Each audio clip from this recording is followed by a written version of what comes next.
তোমরা সকলে হয়তো রেলগাড়িতে চড়েছে, এতে চড়তে কত মজা তাই না? চাকা তালে তালে ছড়া কাটতেও কত না আনন্দ। রেলগাড়ি ঝমাঝম, পা পিছলে আলুর দম, স্টেশনের মিষ্টিকুল, শখের বাগান গোলাপ ফুল। রেল মানে লোহার পাটি, মাটিতে রেল পেতে তার উপর দিয়ে গাড়ি টেনে নিয়ে যাওয়া হয়, এজন্য একে বলে রেলগাড়ি। টেনে নেওয়ার কাজটা করা হয় যে যন্ত্র দিয়ে, তাকে বলা হয় ইঞ্জিন। এই ইঞ্জিন চলে বাষ্পের চাপে। আজকাল বাষ্পের বদলে ডিজেল, তেল এবং বিদ্যুৎ দিয়েও ইঞ্জিন চালানো হচ্ছে। রেলগাড়ির সৃষ্টি কীভাবে হয়েছে তা জানতে নিশ্চয়ই তোমাদের ইচ্ছে করে। সামান্য একটা ঘটনা থেকে এমন বিরাট একটা যন্ত্রের সৃষ্টি হয়েছে। স্কটল্যান্ডের একটি শহর, সকালবেলা এক গৃহস্থের বাড়িতে উনানের উপর একটা লোহার কেতলিতে চায়ের পানি গরম হচ্ছিল।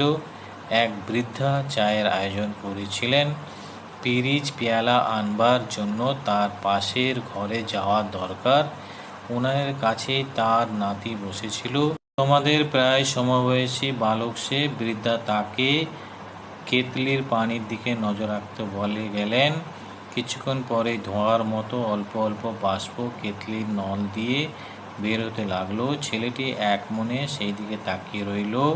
কেতলির ভিতরে পানি তখন টকবক করে ফুটছে। সবটুকু বাষ্প কেতলির নল দিয়ে বের হতে পারছিল না, তাই মাঝে মাঝে কেতলির ঢাকনি ফাঁক হয়ে বাষ্প বের হতে লাগলো। ছেলেটি বসে বসে তা লক্ষ্য করল। ছেলেটি ছিল খুবই বুদ্ধিমান। নতুন কিছু জানতে এবং করতে সে খুব আনন্দ পেত।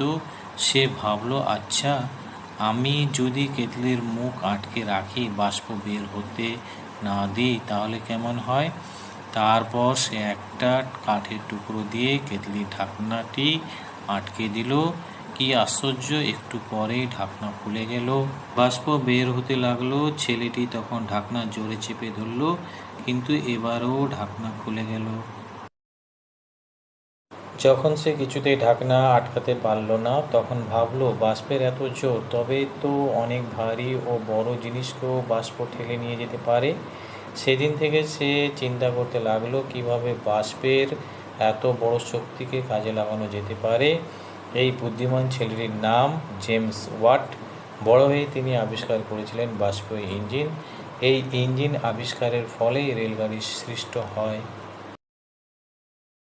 সন্ধ্যা ঘনায়ে এলো, বেলা গেল ওই, কোথা গেল হাঁসগুলো তৈ তৈ তৈ। আধার নেমেছে ধীরে, বালুচরে নদীর তীরে।